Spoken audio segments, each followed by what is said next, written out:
G'day ladies and gents, and welcome back to War Thunder. Welcome to the best plane of the patch by a fairly long shot actually. The F4E basically has everything you could want in a jet, and more now. I actually think that was the first title, or the title of the F4E video that I released at the beginning of last patch, because the F4E is just chef's kiss, so good. Or maybe it was when it was introduced. It is a very good jet. It has radar, RWR, afterburner of course, sidewinders, radar guided aim 7s, it's got flares, and to top it off, the sort of cherry on top, it has an M61, I think it's M61 Vulcan, someone correct me if I'm wrong. But before we actually get into talking about the Phantom itself, I'd just like to give a shout out to a guy called William, whose birthday it was, I think it's his 18th, if I remember correctly. One of his mates wanted a bunch of YouTubers to get together, play a few games with him, have a laugh, wish him a happy birthday, and unfortunately because of time zones, I was having a big snooze and missed it. So, happy birthday mate, I'm sorry I couldn't be there. On top of that, we've also got the Discord down below in the description, and of course the Air Models link. As for the Discord, we played a few games in voice chat. We had a fair bit of fun. It was great, good time, and we managed to queue sync. I think it was up to 12 people at one point into a single lobby. I don't recall losing a single match. It was pretty good. It was great fun, and everyone sort of had a good time, had a good chat. So if you'd like to do that, and when I manage to make the stars align, you can join that Discord. I'm also there to have a chat every now and then when I have some free time, which is sadly getting less and less as the days go by, but that's okay because we have a Phantom.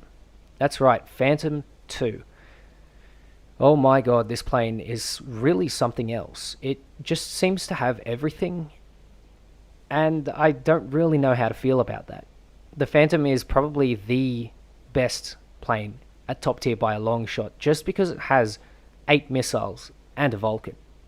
Previously, in the previous patch, I think it was 1.99 if I remember correctly, well, everyone was pretty much equal. Everyone seemed to have something over someone else, where it could have been the R60s over the AIM-9Js, but both of them were pretty close, but the R60s were just a little bit better at dogfighting. It could have been flat turn rate, like the MiG-21 or the Mirage had over the Phantom. It could have been climb rate, which is what the Phantom had over the MiG-21, if I remember it correctly, and the stat cards are not lying to me. It could also have been the flares, which the Phantom had over literally everyone else. It could have been that super long-range missile. It could have been the RWR, but now the Phantom has a little trick up its sleeve, being that it has everything.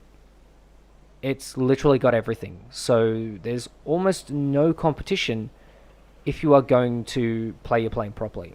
And in this case, I'm sort of just going to be trying to feed off my opponents who are a little bit sort of not paying attention. You can see this Phantom here, he's come a little bit too close, and I'm able to launch a big fat yeeter towards him, which is going to connect, which is beautiful. It's lovely, for me at least. For the F4C, it's pure pain and pure suffering. So, moving on, we've got ourselves a juicy little F4C who's looking very tasty indeed, and of course, some absolute gamer has brought a Focke-Wulf 190 in. Please don't do this. It's kind of an old joke, to be honest, and I don't know, it's really not that funny. Anyway, the FGR2 has found himself slow, and I've managed to come down with an altitude advantage. Now, one of the things that I've found with top tier is that if you have an altitude advantage, someone will aim 7 you, and if you don't have an altitude advantage, someone will try and aim 9 you, which kind of sucks, but I guess it is what it is. Just try and make the most of it. So there goes the Focke-Wulf 190. He can stop being a gamer now, and of course we are going to move on to what I'd like to think of as the main match in this video. After I crit that guy, I get an assist for him, and I don't get any more kills. Anyway, this is can't remember the name actually. Krimsk? Maybe it is Krimsk. I can't quite remember, but basically, dead ahead of my nose, off to my maybe 2 or 3 o'clock, is Port Novorossiysk, which is a tank map. However, this map was made before tanks, and so doesn't have this sort of high-rendered tanky area, which is kind of cool actually. You know what? I don't mind it. It's a nice map. And in fact, it seems to be a kind of blessed map for me because I get a lot of my good games here. and I don't really know why. Anyway, what I'm going to do here is I'm going to go by the mountains. I'm going to keep my speed. I'm going to stay kind of low so I'm not being picked up by a radar. And hopefully I can make a sort of turn and come out by the side of the people that are climbing and hit them with either aim 7s, aim 9s, or guns, whatever happens to be most appropriate. Now, I am using a really nice new feature that Gaijin has added, which is the ability to select your weapons. Now, I've got aim 7s and aim 9s here, no other weapons, except of course for the cannon, but I don't think it counts as a secondary weapon here, it counts as a primary, and so I'm able to cycle between which one that I want and fire them off subsequently as I please. Now, I really like this feature. It took me a while to sort of learn how to use it, and there's a guy called 2and900 who does mostly War Thunder leaks and, like, I guess gossip content, not gossip, but like sort of rumors and patch data mines and stuff like that, which is kind of cool. It's interesting to see, and if you want to go and check him out, do so. But he does have an interesting video on how to actually set this sort of stuff up, which I used because I'm an absolute potato and I didn't know what I was doing. So definitely go and check that one out. That will sort of sort out all your issues that you're having with the weapon cycle system. Anyway, this MiG-21, who is 10 or so kilometers in front of me, has proxy spotted the F-100 and has also proxy spotted a Phantom, which is very good news for me because I want to send a beautiful little aim 7, and there it goes. You can see it tracking, and the F-100 is now putting himself into a dive because he's in an engagement with the MiG-21, and he obviously doesn't know that there is a big fat yeeter coming towards him. That is from me, but he did see the one from the MiG-21 MF and is now probably crying. And I don't really know what else he could be doing, but just in general being sad, because that's kind of what you do as an F-100 pilot. You just be sad. That's your function in life. Speaking of function in life, the radar is working quite nicely there through the clouds, and I'm able to get myself a lock with the aim 7 Sparrow on a MiG-21, and he's nice and critically hit. Now, I'm not really sure why he's crit, but I'm guessing the missile didn't quite contact in time or well enough or whatever.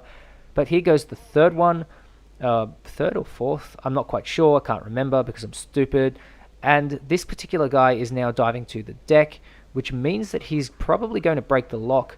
Not only that, but he's also managed to basically outturn the missile because the missile was traveling towards him in a straight line and he's put it into a dive.